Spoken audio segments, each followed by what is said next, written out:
À la base, moi en tant qu'infectiologue, même c'est quelque chose de très utile pour l'être humain. Parce que c'est la meilleure façon avec laquelle on peut faire de la prévention de beaucoup de maladies infectieuses. Parce qu'on enlève... Dans le hammam. Dans le hammam. Et on utilise le savon. Le savon, il tue la plupart des bactéries, des virus, des machins et tout. Donc il n'y a pas de souci. Je crois que le hammam, il faut quand même une grande réflexion pour ouvrir les hammams. Tous les hammams. Y compris dans les quartiers populaires, dans les quartiers populaires. Mais avec une jauge. C'est-à-dire? Alors, pour un hammam, par exemple, ça c'est très important.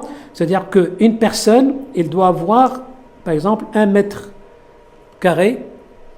On ne va pas mettre une personne à côté d'une. Oui. La personne donc délimiter en fait les espaces et les périmètres. Voilà. Vraiment, c'est comme ce qu'on a fait dans les mosquées. Donc, au préalable, il faut tracer des normes. Donc vous allez vous mettre dans cette place, vous allez mettre dans l'autre place, etc., etc. Donc ça, c'est indubitable, c'est très important. Alors maintenant, pour les personnes, comme vous venez de le dire, qui sont déjà vaccinées, ils ont déjà double dose, etc. Donc ça, il n'y a pas de souci, il n'y a pas de problème.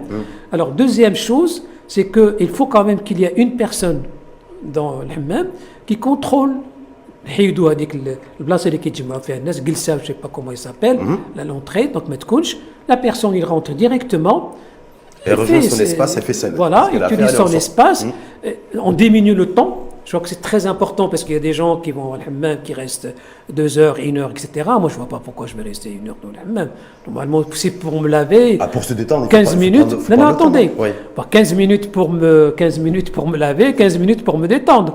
Dans la limite 30 minutes, puis après, voilà, je sors et je laisse. Quand même, il faut quand même un sacrifice. Pour une rotation. Ça, c'est le deuxième aspect que j'allais évoquer avec vous, parce que ça, c'est démontré scientifiquement.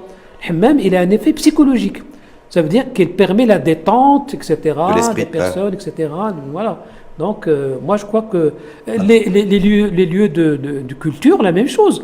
Je ne vois pas pourquoi quelqu'un qui est vacciné, il y a deux vaccins.